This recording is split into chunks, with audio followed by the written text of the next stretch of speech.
Hello and welcome to the chronicles YouTube platform. My name is Alok Singh और हमारी 500 MCQ की series जो कि हम यूपीएससी प्रीलिम्स 2024 को ध्यान में रख के रन करा रहे हैं, उसका आज हमारा हिस्ट्री का पर्टिकुलरली पार्ट 4 सेशन है। ऑलरेडी हमने 3 पार्ट हिस्ट्री के डील कर लिए हैं। साइंस एंड टेक के वीडियोज़ भी आपके लिए अवेलेबल है हमारे यूट्यूब प्लेटफॉर्म पर। तो आई डू रिक्वेस्ट कि आप जो है इन प्लेलिस्ट को जाके देखें और इससे अपनी प्रिपरेशन को एक बार चेक करें एंड साथ ही साथ आपका प्रॉपर रिविजन भी हो सके ताकि आपकी एग्जाम की preparation quite solidify and boost up हो सके। तो सब्सिक्वेंटली प्रोसीड करते हैं विदाउट वेस्टिंग एनी टाइम। जो पार्ट 4 का आज हमारा सेशन है उसमें कुछ इंपॉर्टेंट एमसीक्यूज को डील करते हैं। तो जो आज का पहला क्वेश्चन है वो हमारी एंशिएंट हिस्ट्री से रिलेटेड है। ये करंट में इस डायनेस्टी से रिलेटेड, मोर स्पेसिफिक पल्लवास से रिलेटेड कई सारे डेवलपमेंट्स हुई थी। इसी प्रेमाइस में हमने इस क्वेश्चन को पर्टिकुलरली यहाँ पे पुट किया है। तो आपसे क्वेश्चन बोलता है consider the following statement about Pallavas. यहाँ पे आपको पल्लवास के बारे में कंसिडर करने के लिए बोला जा रहा है, जिसमें स्टेटमेंट 1 आपसे बोलता है दे वेयर द फ्यूडिटरीज ऑफ आंध्रा सातवाहनास। ये आंध्रा सातवाहनास के जो है फ्यूडिटरीज थे। कौन? पल्लवास। पल्लवास के रेफरेंस में चारों स्टेटमेंट को देखना है। स्टेटमेंट 2 आपसे बोलता है Hiuen Tsang visited Kanchipuram during Pallava era. तो क्या पल्लवास के टाइम पीरियड पे ह्यूत्सांग ने जो है कांचीपुरम में विजिट किया था, ये आप कंसिडर करना है। स्टेटमेंट 3 आपसे बोलता है they played a pivotal role in shifting from stone temples to rock cut architecture. Statement 3 आपसे ये बोल रहा है कि पल्लवास एक इंपॉर्टेंट, एक पाइवटल रोल इन्होंने प्ले किया था किस में? स्टोन टेम्पल से शिफ्ट होकर रॉक कट आर्किटेक्चर में। तो क्या ये स्टेटमेंट 3 सही है या गलत है, इस पे हमें आइडेंटिफाई करना है। स्टेटमेंट 4 बोलता है Aparajita Varman was the last Pallava king defeated by Vijayala in 897 AD। तो ये चारों स्टेटमेंट आप रीड करें और क्वेश्चन सब्सिक्वेंटली फर्दर बोलता है विच ऑफ द फॉलोइंग स्टेटमेंट और स्टेटमेंट्स इज और करेक्ट। इनमें से कौन कितने स्टेटमेंट जो है सही हैं? क्या ऑप्शन ए में 1, 3 एंड 4 सही है। ऑप्शन बी आपसे बोलता है क्या 2nd एंड 3rd स्टेटमेंट सही है।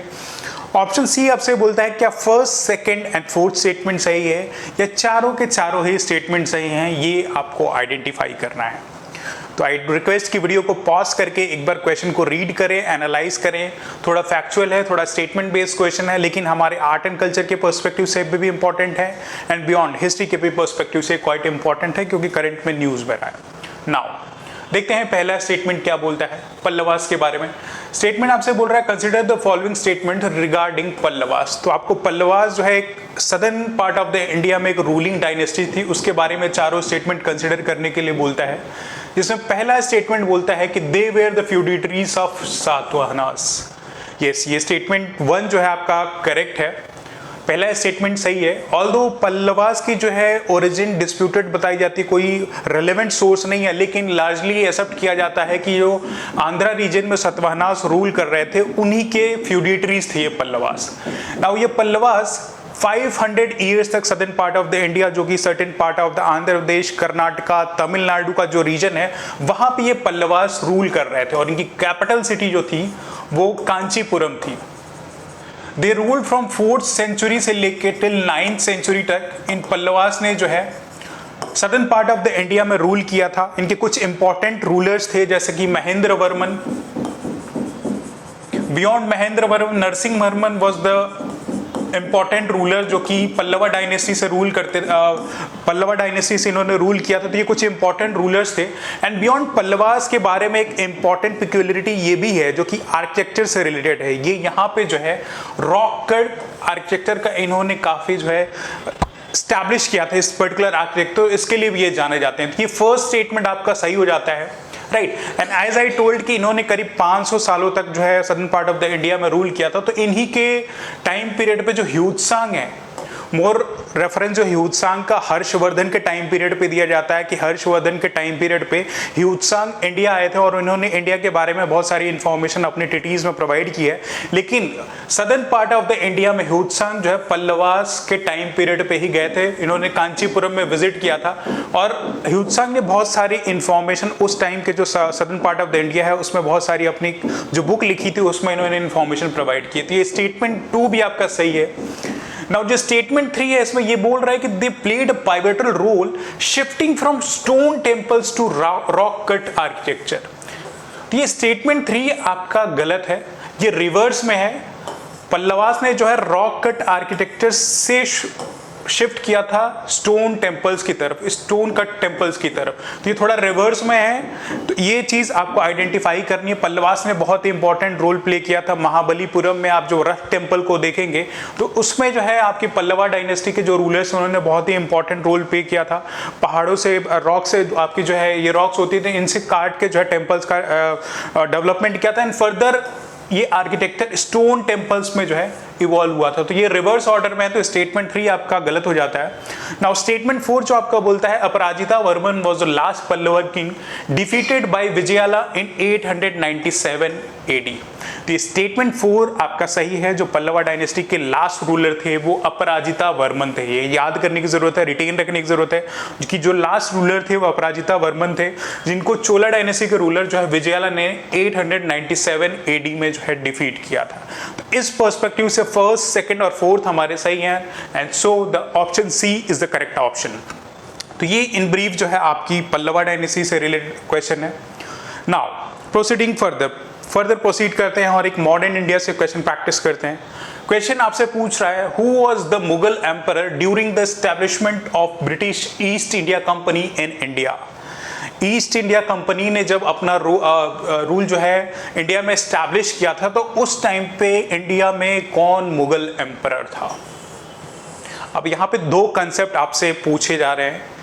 दो कंसेप्ट ये है कि आपको ये पता होना चाहिए कि ईस्ट इंडिया कंपनी ने अपना एस्टैब्लिशमेंट किस ईयर में एस्टैब्लिश किया था, एंड बियॉन्ड उस टाइम पीरियड पे जो मुगल डायनेस्टी रूल कर रही थी उसके रूलर कौन थे। ये दोनों चीजें आपको आनी चाहिए। कंसेप्ट बेस्ड क्वेश्चन है, fact along with the concept based question. इसमें ऑप्शन ए आपसे बोलता है अकबर, क्या अकबर थे। ऑप्शन बी आपसे पूछ रहा है क्या औरंगजेब थे। ऑप्शन सी बोलता है Shahjahan, and option D speaks for Jahangir. तो इन चारों में से कौन से रूलर है, कौन से मुगल एम्परर है जिनके टाइम पीरियड पे ब्रिटिश ईस्ट इंडिया कंपनी ने अपना जो है एस्टैब्लिशमेंट इंडिया में किया था। नाउ ईस्ट इंडिया कंपनी जो है इंडिया में अराउंड 1600 टाइम पीरियड पे आती है, और उस टाइम पे अकबर रूल कर रहे थे, राइट। Akbar was ruling. अब मुगल डायनेस्टीज की बात करें तो जो मुगल डायनेस्टी का एस्टैब्लिशमेंट हुआ था थ्रू बाय बाबर 1526 में जो है मुगल डायनेस्टी का एस्टैब्लिशमेंट करते हैं, और टिल 1530 तक जो है ये अपना रूल करते हैं। इनके डिमाइस के बाद, बाबर के डिमाइस के बाद, इनके बेटे जो है Humayun, he was ruling on 1530 से लेके 1555 का टेन्योर पीरियड इनका माना जाता है। ऑल्दो इस टाइम पीरियड में हुमायूं और शेर शाह सूरी के बीच में काफ़ी डिस्प्यूट था, वॉर चली आ रही थी, तो इतना टाइम पीरियड हुमायूं का माना जाता है। और हुमायूं के बाद जो 1555 से लेके 1605 तक अकबर, हुमायूं के बेटे जो है अकबर का टेन्योर माना जाता है। और अकबर के डिमाइस के बाद जहांगीर जो है 1605 से लेके सब्सिक्वेंट ईयर्स तक जो है जहांगीर जो है रूल कर रहे थे। तो ईस्ट इंडिया कंपनी का अराइवल जो हुआ था वो अकबर के टेन्योर पे हुआ था, लेकिन इसका एस्टैब्लिशमेंट, यहाँ पे एस्टैब्लिशमेंट की बात पूछी जा रही है कि ब्रिटिश ईस्ट इंडिया कंपनी का एस्टैब्लिशमेंट किस मुगल एम्परर के टाइम पीरियड पे हुआ था। तो इन द ईयर 1613 में जो है सूरत में जो है एक परमानेंट फैक्ट्री जो है ईस्ट इंडिया कंपनी स्टैब्लिश करती, ऑल बिकॉज कि जहांगीर उस टाइम पे जो है इनको, ब्रिटिशर्स को जो है ईस्ट इंडिया कंपनी को परमिट करते हैं। तो इसका जो करेक्ट ऑप्शन है वो है ऑप्शन डी, 1613 के टाइम पीरियड पे। इसकी डेवलपमेंट जो है जहांगीर के टेन्योर पे ऑलरेडी शुरू हो गई थी। विलियम हॉकिंस इंडिया में आते हैं और जहांगीर को परस्यू करते हैं इन सब चीज़ों के लिए। जहांगीर उनको, विलियम हॉकिंस को इंग्लिश खान की उपाधि देता है, उनसे काफ़ी, उनको कुछ सर्टेन मनसबदारी भी देता है, लेकिन विलियम हॉकिंस का जो एफर्ट है वो फ्रूटफुल नहीं होता। लेटर 1613 में जाके ही सूरत में जो है ईस्ट इंडिया कंपनी का जो है पहला एस्टैब्लिशमेंट शुरू होता है। तो इस पर्सपेक्टिव से इसका करेक्ट आंसर जो होता है ऑप्शन डी। तो ये चीज ध्यान रखने की जरूरत है। यहाँ पे एस्टैब्लिशमेंट के बारे में पूछा है, और अगर अराइवल के बारे में बोला जाए कि ईस्ट इंडिया का कंपनी का जो अराइवल किसके टाइम पीरियड पे हुआ था, तो 1600 के अराउंड जो है अकबर वाज रूलिंग, तो उस पर्सपेक्टिव से अकबर हो जाता है, लेकिन इसका correct answer for the time being Jahangir है। नाउ प्रोसीडिंग फर्दर देखते हैं कि क्या क्वेश्चन हमसे पूछ रहा है। ये भी एक इजी टू गो क्वेश्चन है, राइट। मॉडर्न इंडिया से रिलेटेड है। क्वेश्चन हमसे बोलता है the Champaran Satyagraha of 1917 was led by Mahatma Gandhi against what. चार ऑप्शंस दिए गए हैं। प्रीलिम्स में जनरली कुछ क्वेश्चंस मॉडर्न इंडिया से या स्पेसिफिक हिस्ट्री में easy to go UPSC on purpose डालता है, राइट तो उसी पर्सपेक्टिव से एक इजी क्वेश्चन आपके लिए प्रैक्टिस करने के लिए डाला गया है कि आपकी अंडरस्टैंडिंग हो, लेकिन इसको हम थोड़ा थॉरली और रिवाइज करेंगे और देखेंगे कि आखिर चंपारण सत्याग्रह क्या था। नाउ क्वेश्चन आपसे पूछ रहा है the Champaran Satyagraha of 1917 was led by Mahatma Gandhi against. Option A जो है ब्रिटिश सॉल्ट लॉस, नमक के कानून के अगेंस्ट में जो ब्रिटिशर्स लेके आए थे उसके अगेंस्ट में चंपारण सत्याग्रह चलाया गया क्या। ऑप्शन बी बोलता है इंडिगो प्लांटेशन सिस्टम के बारे में, नील की खेती से रिलेटेड जो भी सिस्टम था क्या उसके बारे में बोला गया है। ऑप्शन सी आपसे बोलता है सॉल्ट टैक्स, सॉल्ट पे जो टैक्स लगाया गया था उससे रिलेटेड क्या ये चंपारण सत्याग्रह चलाया गया था। एंड ऑप्शन डी जो है आपसे लैंड रेवेन्यू सिस्टम के बारे में बोलता है क्या चंपारण सत्याग्रह जो है लैंड रेवेन्यू सिस्टम से एसोसिएटेड है। तो इसका जो करेक्ट आंसर है वो है Indigo plantation system. Indigo plantation system से एसोसिएटेड ये चंपारण सत्याग्रह ऑफ 1917। गांधी जी का, महात्मा गांधी जी का इसमें इन्वॉल्वमेंट शुरू हुआ था 1917 में इस चंपारण सत्याग्रह से। ये चंपारण रीजन जो है मॉडर्न डे जो आपका बिहार रीजन है वहां से ये चंपारण डिस्ट्रिक्ट लोकेटेड है। और इसमें जो है इन द 19th सेंचुरी जो है जो ब्रिटिशर्स थे जिनकी इंडिगो फैक्ट्रीज थी वो इस रीजन में जो भी पीजेंट्स थे उनको फोर्स किया इन ब्रिटिश प्लांटर्स ने कि वो अपनी ज़मीन पे 3/20 ऑफ देयर लैंड में जो है इंडिगो नील की खेती करे, इंडिगो की कल्टीवेशन करे, जिसको तिनकतिया सिस्टम भी बोलते हैं। It is also known as Tinkathia system. तो प्रीलिम्स में अगर तिनकतिया सिस्टम से अगर क्वेश्चन पूछा जाए कि कितने पार्ट ऑफ द लैंड, तो यू शुड रिमेंबर कि 3/20 पार्ट ऑफ द लैंड पे इन पीजेंट को फोर्स किया गया था बाय द ब्रिटिश प्लांटर्स कि अपने लैंड पे 3/20 ऑफ द जो भी लैंड है उस पे जो है इंडिगो की खेती करें। लेकिन एक इशू एराइज होता है कि जैसे 90th सेंचुरी का डॉन होता है, एराइजल होता है, तो यूरोप में उस टाइम पे सिंथेटिक डाई का डेवलपमेंट हुआ, राइट सिंथेटिक डाई का डेवलपमेंट शुरू हुआ और जिसके वजह से ये जो इंडिगो का कल्टीवेशन हो रहा है इसकी प्राइसेस बहुत ज़्यादा होने लगी as compare to synthetic dye. तो ये इंडस्ट्री जो है इंडिगो जो है यहाँ पे जो कल्टीवेशन हो रहा था वो नॉन प्रॉफिटेबल हो रहा था ब्रिटिश प्लांटर्स के लिए।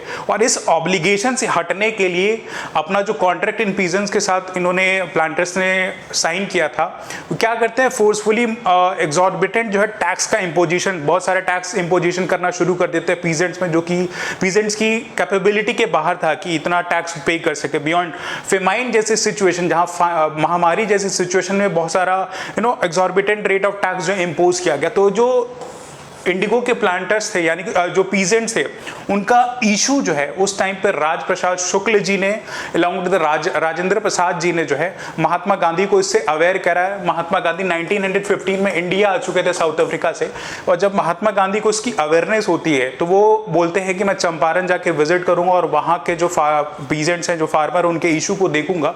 एंड अपॉन जैसे ही आप चंपारण में महात्मा गांधी आते हैं तो वो देखते हैं कि इनका इशू जेन्युइन है। तो महात्मा गांधी क्या बोलते हैं कि जो पीजेंट्स हैं वो टैक्स पे करना जो है बंद कर दे। तो it is in the Champaran Satyagraha में ही गांधी जी ने इंडिया में पहली बार जो है सिविल डिसओबीडियंस मूवमेंट की शुरुआत की थी। अगर आपसे क्वेश्चन प्रीलिम्स में पूछा जाए तो ये पहली बार जो है कब शुरुआत हुई थी, तो इंडिया में। तो चंपारण सत्याग्रह पे महात्मा गांधी जी ने पहली बार सिविल डिसओबीडियंस मूवमेंट की शुरुआत की थी, जिसमें पीजेंट से बोला कि आप टैक्स जो भी आपके ब्रिटिशर्स इंपोज कर रहे हैं उनको पे करना बंद कर दीजिए। एंड अपॉन दैट ये सिविल डिसओबीडियंस के बाद ही जब गांधी जी ने ये सत्याग्रह मूवमेंट चलाया उसके बाद ही इन पीजेंट्स की जो ग्रीवेंसेस उनको एड्रेस किया गया and finally the peasants were relieved, जो भी ये एग्जॉर्बिटेंट रेट ऑफ टैक्सेस जो इंपोज किए गए थे। तो चंपारण सत्याग्रह से देयर इज अ पॉसिबिलिटी कि क्वेश्चन पुटअप किया जाए। तिनकतिया सिस्टम एक टर्मिनोलॉजी है से एसोसिएटेड। बियॉन्ड पहला civil disobedience movement Gandhi ji द्वारा इंडिया में लगाया गया था, किस पार्ट ऑफ द रीजन में, बिहार में लोकेटेड है। और कुछ पर्सनैलिटी जैसे राजप्रसाद शुक्ल अलॉन्ग विद राजेंद्र प्रसाद इससे एसोसिएटेड है। तो ये सारी टर्मिनोलॉजी बेस पे शायद क्वेश्चन कहीं ना कहीं यूपीएससी कैन आस्क। तो इससे रिलेटेड आप जो भी पॉसिबल रिविजन हो सकता है प्लीज डू दैट, कि because there is a possibility कि शायद आपसे क्वेश्चन पूछा जाए। Now proceeding further to the next question. Next question पे देखते हैं, ये भी इजी टू गो क्वेश्चन है, मॉडर्न इंडिया से क्वेश्चन है। मॉडर्न इंडिया पे आप कोशिश करें कि कोई भी क्वेश्चन जो भी आपका मॉडरेट लेवल पे उसको लूज ना करें। अपने चांसेस सिलेक्शन के प्रीलिम्स क्वालिफाई करने के तभी बूस्टअप होंगे जब मॉडर्न इंडिया से ऐसे क्वेश्चन जो है जो ईजी टू गो है उनको आप लूज ना करें। तो क्वेश्चन आपसे पूछता है, the Shimla conference of 1945 was significant for what? Shimla conference जो 1945 में कंक्लूड हुआ था वो किस लिए सिग्निफिकेंट है? ऑप्शन ए आपसे बोलता है इंडियाज इंडिपेंडेंस नेगोशिएशन, भारत की आज़ादी के लिए जो भी नेगोशिएशन किए जा रहे थे उससे एसोसिएटेड है। ऑप्शन बी आपसे बोलता है establishment of the Indian National Congress, क्या इंडियन नेशनल कांग्रेस से एसोसिएटेड है ये शिमला कॉन्फ्रेंस? या option C partition of India, Bharat के विभाजन से एसोसिएटेड है ये आपका Shimla conference? And option D आपसे बोलता है फॉर्मेशन ऑफ इंटरिम गवर्नमेंट। तो इन चारों ऑप्शंस में से आपको आइडेंटिफाई करना है कि शिमला कॉन्फ्रेंस जो 1945 में हुआ था किससे एसोसिएटेड है। वीडियो को पॉज करें, एक बार एनालाइज करें, देन प्रैक्टिस करने की कोशिश करें। नाउ इसका जो करेक्ट आंसर है वो है option A. Option A is the correct answer. 1942 में जो है क्विट इंडिया मूवमेंट शुरू हुआ था, जिसको महात्मा गांधी लीड कर रहे थे। डू और डाई का स्लोगन दिया गया था कि ब्रिटिश हुकूमत को ऑल टुगेदर अबॉलिश किया जाए, एक इंडिपेंडेंट इंडिया का एस्टैब्लिशमेंट किया जाए।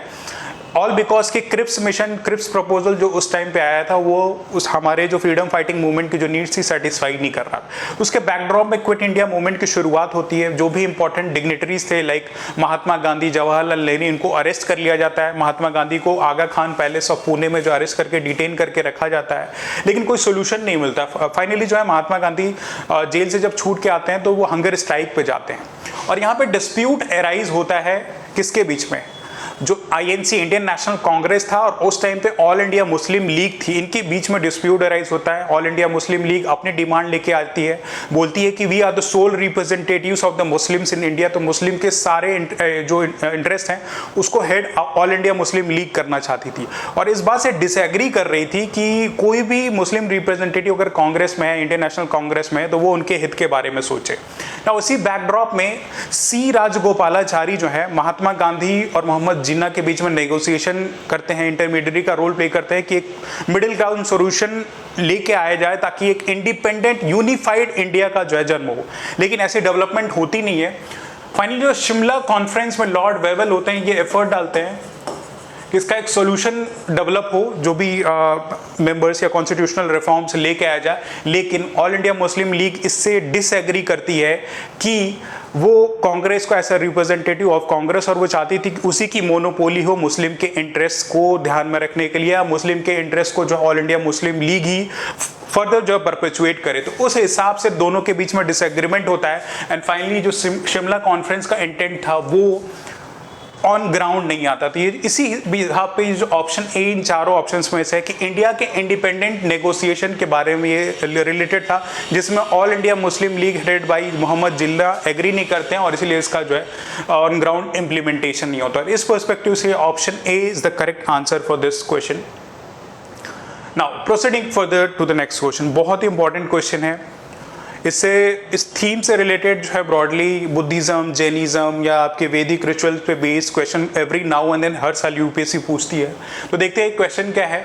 The term Shiti Garbha is associated with which of the following? Shiti Garbha एक टर्म यहाँ पे यूज किया गया है, ये किससे एसोसिएटेड है? ऑप्शन ए आपसे बोलता है बुद्धिज्म से एसोसिएटेड है, ऑप्शन बी आपसे बोलता है जैनिज्म से एसोसिएटेड है, ऑप्शन सी बोलता है कि ये एक वैदिक रिचुअल है, और ऑप्शन डी आपसे बोलता है द्रविडियन टेम्पल आर्किटेक्चर का एक इंपॉर्टेंट डोमेन है ये। तो इन चारों में से आपको आइडेंटिफाई करना है कि कौन सा है, क्या बुद्धिज्म है, क्या जैनिज्म है, क्या वैदिक रिचुअल्स है, क्या द्रविड़ टेम्पल आर्किटेक्चर है। यहाँ पे टेम्पल, यहाँ पे टर्म जो गर्भ यूज किया गया, तो थोड़ी पॉसिबिलिटी हो सकता है एग्जामिनर आपको कंफ्यूज करने के लिए बोले, क्योंकि मंदिर में ऐसा मंडप और गर्भ के बारे में डिस्क्रिप्शन किया जाता है, लेकिन ऑप्शन डी आपका नहीं है। नाउ जो Shiti Garbha is associated with the which of the following, तो इसका करेक्ट आंसर जो है बुद्धिज्म है। ये बुद्धिज्म से एसोसिएटेड टर्म है। बोधिसत्वास के बारे में जो है बुद्धिज्म में बताया गया है, बोधिसत्वास। अब ये बोधिसत्वास वो इंडिविजुअल होते थे जो अपनी बुद्धाहुड को अटेन करने के लिए बुद्धाहुड को अटेन करने के लिए जो है डिले करते थे कि बाद में जो है अटेनमेंट ले आएंगे, रिनंसिएशन डिले करेंगे, ताकि ये मैनहुड जो मैनकाइंड इस पृथ्वी पे है उनके लार्जर सर्विस पे ये सर्व कर सके। जो बोधिसत्वास हैं ये ह्यूमन काइंड को सर्व कर सके, इसीलिए अपने बुद्धाहुड को जो है ये और थोड़ा एक्सटेंड कर सके। और ये 4 बोधिसत्वास के बारे में बताया गया है। देयर आर 4 बोधिसत्वास, और उन्हीं में से एक बोधिसत्वास को जो है क्षितिगर्भ बोला गया है। क्षितिगर्भ एक बोधिसत्व है बुद्धिज्म में, जिनका कोर पर्पस है ह्यूमन काइंड के लिए सर्व करना, और इसी पर्पस से अपना रिनंसिएशन या बुद्धाहुड को ये जो है एक्सटेंड करते जाते हैं। नो, ऐसा बोला गया है कि ये क्षितिगर्भ है, इनका जो स्टोरी एसोसिएटेड है, इनकी पूरी कोशिश थी कि हेल में, नरक में जितने भी इंडिविजुअल्स हैं उनको, नरक को पूरी तरह से खाली कर दिया जाए, ताकि कोई भी मनुष्य जो है अपोज देयर डेथ नरक में न रहे। इसलिए जो है क्षितिगर्भ जो बोधिसत्व है वो पृथ्वी पे अपने बुद्धाहुड को जो है एक्सटेंड करते जा रहे हैं। तो ये टर्म जो है बुद्धिज्म से एसोसिएटेड है। नाउ पिछले 3-4 सालों में बोधिसत्व पे बेस्ड जो क्वेश्चन पूछे गए हैं यूपीएससी में। जैसे 2018 के यूपीएससी प्रीलिम्स में पूछा गया था कि मैत्रेय टर्म किससे एसोसिएटेड है। उसका करेक्ट आंसर था तो जो भविष्य में आने वाले बुद्धा है उनको मैत्रेय बोला जाता था। 2021-22 में परमितास के बारे में पूछा गया था कि ये टर्म किससे एसोसिएटेड है। इस पे बेस्ड क्वेश्चन पुटअप किए गए। एंड बियॉन्ड ये जो भी टर्म्स दिए गए हैं, आई वुड रिक्वेस्ट की वीडियो पॉज करके इनको रिवाइज करें, क्योंकि इनके बारे में यूपीएससी ने अब तक क्वेश्चन पूछा है। जो लूप होल एरिया है वो है क्षितिगर्भ। क्षितिगर्भ के बारे में अभी तक जो है टर्म क्वेश्चन नहीं पूछा गया है। एंड बियॉन्ड ये सामंत भद्र, ये टर्म पे शायद कहीं ना कहीं आइदर दिस ईयर और नेक्स्ट ईयर किसी भी एक साल में जो है यूपीएससी क्वेश्चन आपसे पूछ सकता है। तो बोधि क्षितिगर्भ जो है 4 बोधिसत्वों में से एक है, और वो 4 बोधिसत्व कौन है? पहले आपके सामंत भद्र हैं, ये भी एक बोधिसत्व है। अवलोकितेश्वर ये एक बोधिसत्व है। तीसरे जो है आपके मंजूश्री हैं, और चौथे जो है क्षितिगर्भ हैं। तो ये 4 बोधिसत्व ऐसे, इनके नाम को आप रिटेन कर लें कि अगर आपसे क्वेश्चन में टर्मिनोलॉजी बेस्ड क्वेश्चन यूपीएससी पूछता है तो यू कैन इजिली आइडेंटिफाई कि ये बोधिसत्वास हैं, राइट। इनका कोर पर्पस था कि ये इंडिविजुअल्स को गाइड करते थे, जो भी लिविंग बीइंग्स हैं, कि वो करेक्ट मार्ग पे चलें until all hells are empty, right. तो क्षितिगर्भ का ये काम था। सामंत भद्र जो हैं ये डिपिक्ट किए जाते हैं एज ट्रायड किसको? गौतम बुद्ध को जो है शाक्य मुनि भी बोला जाता है। तो Shakya Muni along with the Bodhisattva Manjushri और ये सामंत भद्रा तीनों मिलकर जो है ट्रायड के इनको ट्रायड बोला जाता है। और इनकी डिपिक्शन दी जाती है seated on A elephant with 3 heads, एक हाथी पे बैठे हुए इंडिविजुअल की तरह इनको दिखाया जाता है, जिसके 3 सर हैं या 6 हाथी की सूंड जो 6 होती हैं। और वो क्या सिग्निफाई करती है? वो सिग्निफाई करती है 6 सेंस ऑर्गन्स के बारे में, eye, ear, nose, tongue, body and mind के बारे में सिग्निफाई करती है। तो सामंत भद्र जो है ऐसा ट्रायड रिप्रेजेंट किए जाते हैं। बियॉन्ड जो दूसरे आपके बोधिसत्व है अवलोकितेश्वर, उनको जो है बोला जाता है या तो पद्मपानी के नाम से भी बोला जाता है। और ये काइंड हार्टेड इंडिविजुअल है अवलोकितेश्वर, पद्मपानी, राइट। तो ये आपके तीसरे बोधिसत्व मंजूश्री के बारे में बोला गया है कि स्टिमुलेटर ऑफ अंडरस्टैंडिंग है। और ये आपसे टर्म पूछा गया था लास्ट ईयर यूपीएससी प्रीलिम्स में, परमितास, ये क्या एसोसिएटेड? बुद्धिज्म से एसोसिएटेड है। और ये स्पिरिचुअल परफेक्शन के बारे में ये परमितास डील करते हैं। अमिताभ जो है, अमिताभ बच्चन ऐसे आप रिटेन कर सकते हो, लेकिन बोधिसत्व के टर्म में यहाँ पे जो अमिताभ हैं इनको बुद्धा ऑफ हेवन बोलते हैं। मैत्री फ्यूचर ऑफ बुद्ध, जो भविष्य में आने वाले बुद्धा हैं उनको मैत्री बोलते हैं। द लास्ट वज्रपाणी, ये इंद्र की तरह इनको बताया गया है कि थंडर बोल्ट अपने हाथ में होल्ड करते हैं और इनका काम है जो भी पाप, जो भी इविल चीजें हो रही हैं इनको खत्म करने के लिए। तो बहुत ही इंपॉर्टेंट ये आपकी टर्मिनोलॉजी है क्षितिगर्भा, बिकॉज मैंने एक चीज नोटिस की थी कि टर्मिनोलॉजी बेस्ड क्वेश्चन इस डोमेन पे यूपीएससी का फोकस अब डेवलप हो रहा है। बुद्धिज्म से रिलेटेड मैक्सिमम जो आपके एनसीईआरटी या स्टैंडर्ड बुक में चीजें अवेलेबल हैं वो पूछी जा चुकी है। तो यूपीएससी अब फर्दर एक्सटेंड कर रहा है और आपसे यही एक्सपेक्ट कर रहा है। तो इसी बिहाफ पे इस क्वेश्चन को मैंने डिजाइन किया था ताकि आपके रिवीजन स्ट्रांग हो सके। तो ये चारों बोधिसत्वास जो आप प्रैक्टिस कर ले ताकि एग्जामिनेशन में आपसे पूछे तो आप इजीली रिवाइज कर सके। Now proceeding to the next question. Next question देखते हैं क्या है। The next question says that consider the following statements. In statements को consider करना है, जिसमें statement 1 आपसे बोलता है Ashoka the great pattern of Buddhism called Second Buddhist Council. Ashoka जो थे वो ग्रेट पैटर्न ऑफ बुद्धिज्म थे और उन्होंने सेकेंड बुद्धिस्ट काउंसिल को कॉल किया था। स्टेटमेंट 1 ये हमसे बोलता है। स्टेटमेंट 2 हमसे बोलता है he sent mission comprising of his son Mahendra and Sanghamitra to Sri Lanka. क्या अशोक ने जो है अपने बेटे महेंद्र और बेटी जो है संघमित्रा को श्रीलंका भेजा था एक मिशन के लिए, इस मिशन के लिए। And statement 3 says Kanishka called fourth Buddhist council and sent mission to China, Korea and Japan. और स्टेटमेंट 4 हमसे बोलता है the Palas of Bengal and Bihar were last great patrons of Buddhism. तो ये 4 स्टेटमेंट को आपको एनालाइज करना है और इसमें आपको आइडेंटिफाई करना है कि how many of the following pair is और करेक्ट। यहाँ आपको आइडेंटिफाई करना है कि करेक्ट कितने स्टेटमेंट सही हैं। इस चीज को ध्यान देना है एग्जामिनेशन में, करेक्ट या इनकरेक्ट एग्जामिनेशन में क्या आपसे पूछा, ये चीज को आपको स्पेसिफिकली ध्यान रखना है। तो इन 4 स्टेटमेंट को आप देखें और आइडेंटिफाई करें कि ऑप्शन ए आपसे बोलता है क्या सिर्फ एक स्टेटमेंट सही है, ऑप्शन बी आपसे बोलता है ओनली 2 पेयर्स इज करेक्ट, क्या 2 स्टेटमेंट यहाँ पे सही हैं, या ऑप्शन सी आपसे बोलता है कि 3 स्टेटमेंट यहाँ पे सही हैं, ओनली 3 पेयर्स इज करेक्ट, या चारों के चारों ही स्टेटमेंट आपके सही हैं। ये आपको आइडेंटिफाई करना है। नाउ आई वुड रिक्वेस्ट कि वीडियो को एक बार पॉज करके आप क्वेश्चन को आराम से पढ़ें, एनालाइज करें और करेक्ट आंसर को आइडेंटिफाई करने की कोशिश करें। नाउ पहला स्टेटमेंट देखते हैं। यहाँ पे किंग अशोक के बारे में बोला गया है कि the great pattern of Buddhism called second Buddhist council. तो क्या ये स्टेटमेंट सही है? फर्स्ट हाफ तो इसका आपका सही है कि ये first great pattern of Buddhism से इनका एसोसिएशन था। कलिंगा वॉर के बाद जो ये बुद्धिज्म को अपना लेते हैं और धामा का प्रोपगेशन करते हैं। लेकिन ये जो सेकेंड पार्ट है इसका, सेकेंड बुद्धिस्ट काउंसिल, ये सेकेंड बुद्धिस्ट काउंसिल नहीं है, इन्होंने जो है थर्ड बुद्धिस्ट काउंसिल को जो कॉल किया था। नाउ गौतम बुद्ध के डिमाइस के बाद, उनकी डेथ के बाद एक डेवलपमेंट होती है कि जो भी बुद्धिज्म रिलीजन से एसोसिएटेड लोग थे, उनका ये मत था, एक ओपिनियन था कि फर्दर क्या रोड मैप अपनाना चाहिए जिससे कि बुद्धिज्म का प्रोपगेशन हो सके, परपेचुएशन हो सके। उसी पर्सपेक्टिव में फर्स्ट बुद्धिस्ट काउंसिल होती है, पहली Buddhist council in the year 483 BC में होती है। और इसको कौन करता है? इसको हरक्या डायनेस्टी के रूलर थे Ajatashatru. He upheld the first Buddhist council in which place? Rajgir में, जो बिहार में आजकल लोकेटेड आपका राजगीर डिस्ट्रिक्ट है, वहां पे जो है आपकी पहली बुद्धिस्ट काउंसिल होती है। और दूसरी बुद्धिस्ट काउंसिल, ये जो सेकंड यहाँ पे मेंशन किया गया है, सेकंड बुद्धिस्ट काउंसिल को जो है शिशुनागा डायनेस्टी के रूलर थे काल अशोक, इन्होंने जो है 383 BC में जो है सेकंड बुद्धिस्ट काउंसिल को हेल्ड किया था। कहां पे? वैशाली में, राइट। और थर्ड बुद्धिस्ट काउंसिल जो था उसको जो है फर्दर अशोक ने जो है, किंग अशोक जो मौर्यन डायनेस्टी के रूलर थे, उन्होंने पैटर्नाइज किया था। तो ये पहला स्टेटमेंट आपका यहाँ पे गलत हो जाता है। नाउ जो सेकंड स्टेटमेंट है कि he sent mission comprising of his son Mahendra और संघमित्रा टू श्रीलंका। तो यहाँ पे 2 फैक्चुअल इंफॉर्मेशन है कि किंग अशोक के जो बेटे थे उनका नाम महेंद्र है और उनकी बेटी का नाम जो है संघमित्रा है, राइट।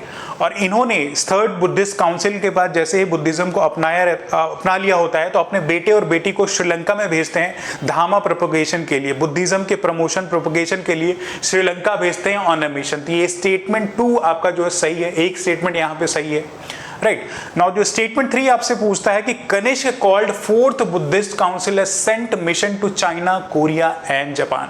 यहाँ पे पहला हमने देखा कि अजातशत्रु ने उसको पैटर्नाइज किया था, दूसरा काल अशोक ने पैटर्नाइज किया था और तीसरा बुद्धिस्ट काउंसिल जो है अशोक ने पैटर्नाइज किया था। और जो फोर्थ बुद्धिस्ट काउंसिल है जो कि 72 AD में एकम्प्लिश हुई, 250 BC के अराउंड जो है किंग अशोक ने तीसरा बुद्धिस्ट काउंसिल जो है कंक्लूड किया था और 72 AD के अराउंड जो है कनिष्क जो है इन्होंने फोर्थ बुद्धिस्ट काउंसिल को जो है पैटर्नाइज किया था। और इसका जो बुद्धिस्ट काउंसिल होता है वो कश्मीर में जो है इसको कंक्लूड किया गया था, राइट। मॉडर्न डे जो कश्मीर है वहां पे कंक्लूड किया गया था। और उस टाइम पे जो है बुद्धिज्म जो है 2 फैक्शन में डिवाइड हो गया था, महायाना और हीनयाना में ही इसी फोर्थ बुद्धिस्ट काउंसिल में बुद्धिज्म जो है बाइफरकेट हो गया था। तो ये स्टेटमेंट जो 3 है ये भी आपका सही है, 2 स्टेटमेंट तो यहाँ करेक्ट हो गया। नाउ जो चौथा स्टेटमेंट यहाँ बंगाल और बिहार के जो रूलर्स हैं पालास, उनके बारे में बोला गया कि they were the last great patrons of Buddhism.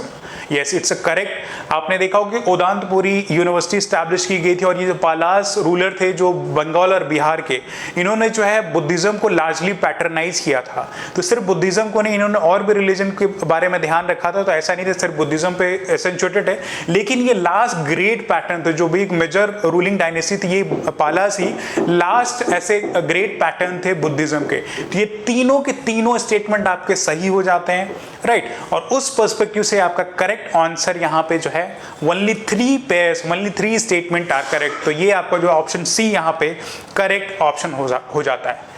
Now we can see कि बुद्धिस्ट काउंसिल के बारे में बताया गया है कि गौतम बुद्ध के डिमाइस के बाद, उनकी डेथ के बाद जो उस समय के बुद्धिज्म रिलीजन को लोग फॉलो करते थे, उनके बीच में एक ओपिनियन था कि कैसे बुद्धिज्म को जो है प्रोपेगेट किया जाए, प्रमोट किया जाए। उसलिए इस बुद्धिस्ट काउंसिल्स को जो है अपहेल्ड टाइम एंड अगेन किया गया था।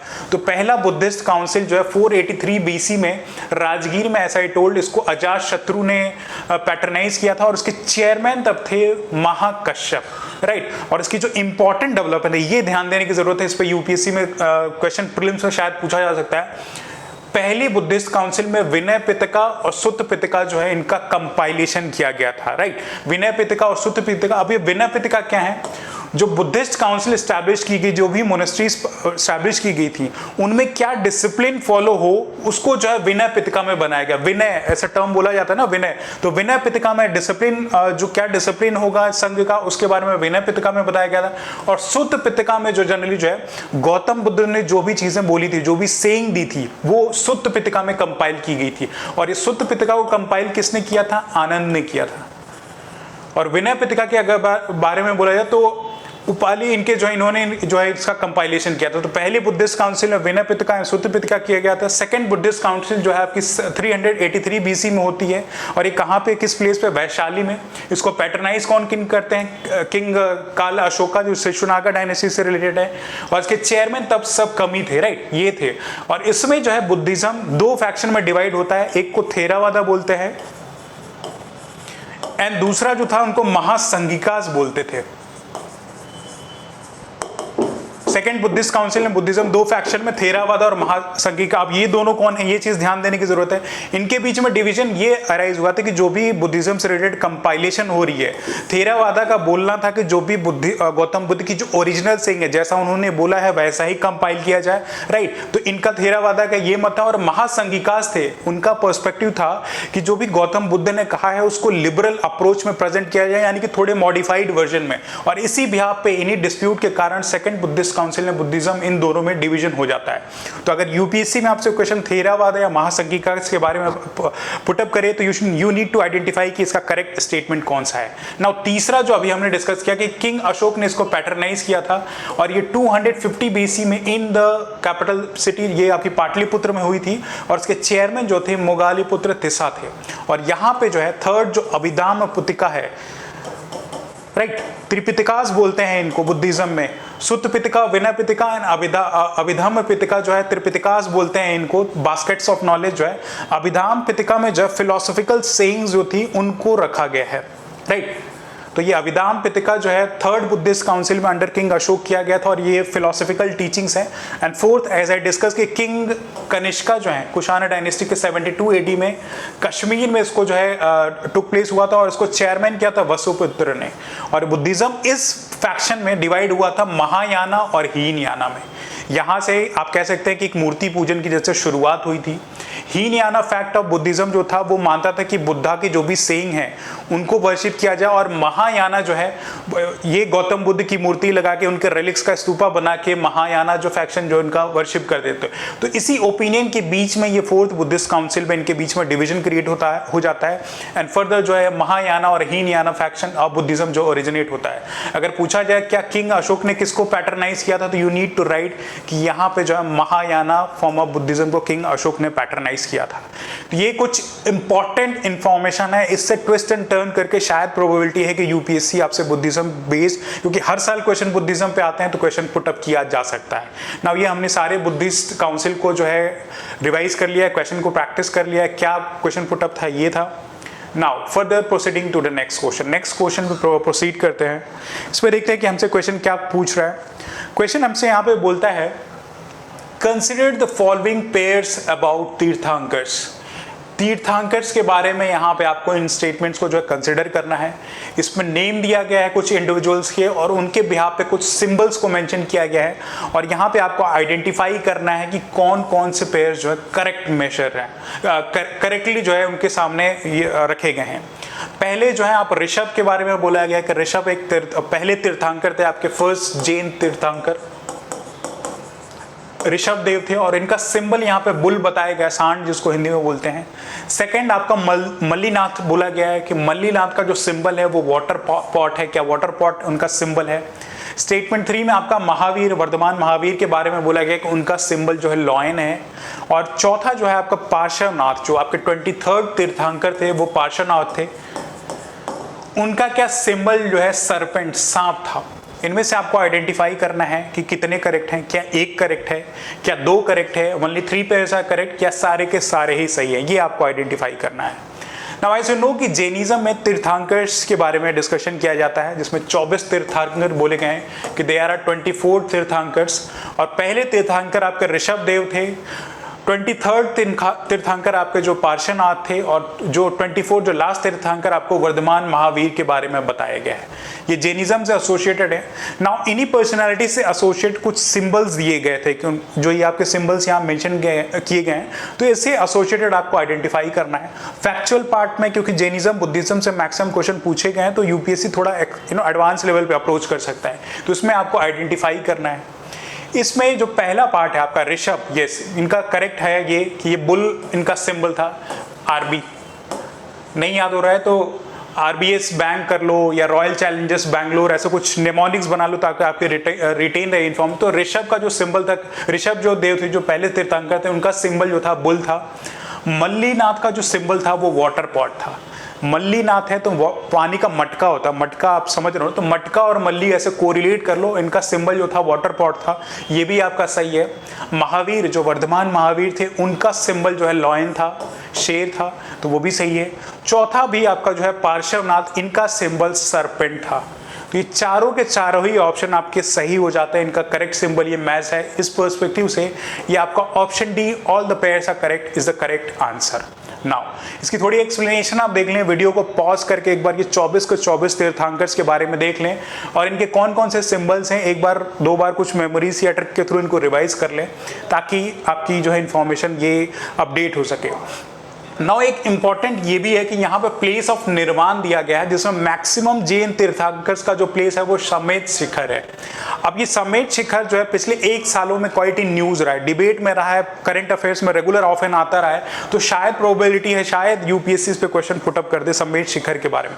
ये समेत शिखर जो है आपका गिरिधर डिस्ट्रिक्ट है, झारखंड का मॉडर्न डे झारखंड में लोकेटेड है, पारसनाथ हिल, वहां पे ये समेत शिखर लोकेटेड है, जहां पे ये जो सेंट तीर्थंकर दिए गए इनका प्लेस ऑफ निर्वाणा है।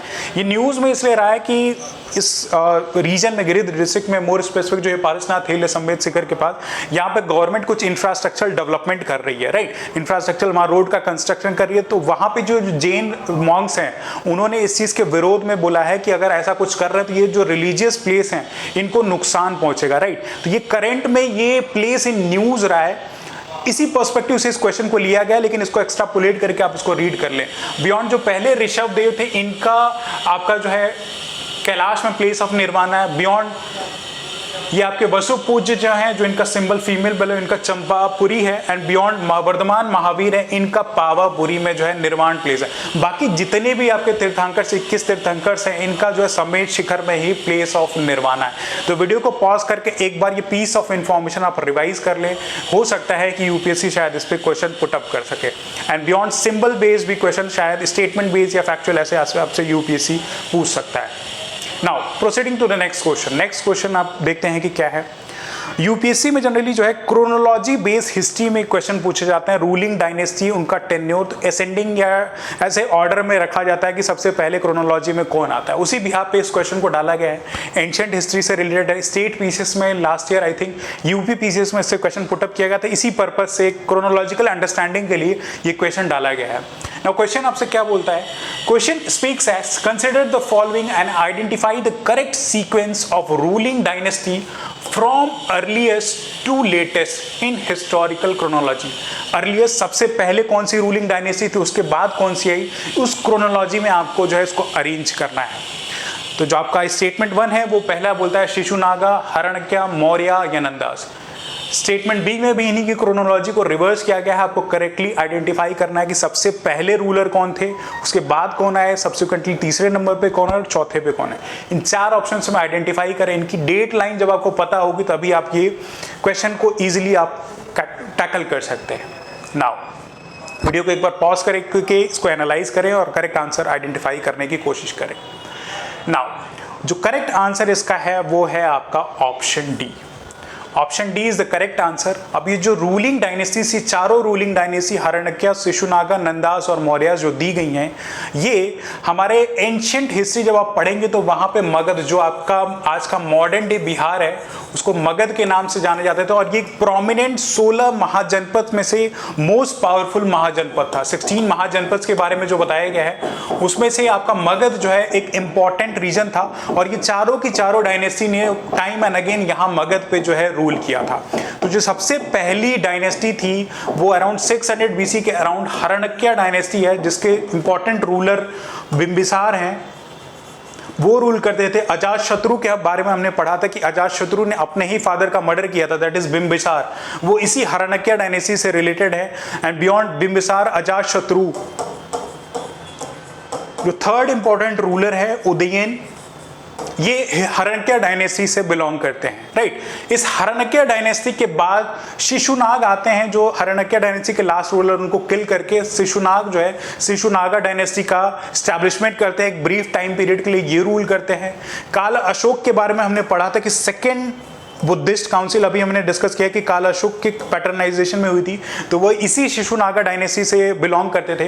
एंड जो तीसरा ऑप्शन है ये नंदा, शिशुनागा के बाद जो है महापद्मनंदा जो है नंदा डायनेस्टी की जो है एस्टैब्लिशमेंट करते हैं, राइट, महापद्मनंदा। अब ये डायनेस्टी इसलिए इंपॉर्टेंट है कि इसी के टाइम पीरियड में, नंदा डायनेस्टी के टाइम पीरियड पे ही अलेक्जेंडर ने जो है इंडिया पे इन्वेजन किया था, राइट। 326 बीसी के अराउंड जो है अलेक्जेंडर ने जो है इंडिया पे इन्वेजन किया था और उस टाइम पे नंदा डायनेस्टी को जो रूलर थे वो धानानंदा थे, राइट।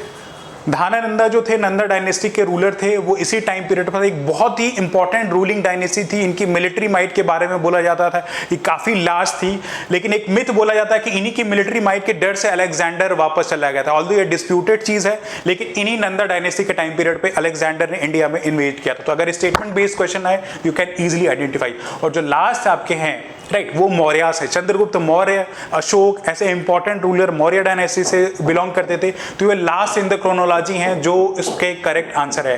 तो इस पर्सपेक्टिव से ये जो है ऑप्शन डी आपका करेक्ट आंसर हो जाता है। इनके टाइमलाइन के बारे में देख लेते हैं, क्या करेंगे, टाइमलाइन के बारे में क्या बताया गया है।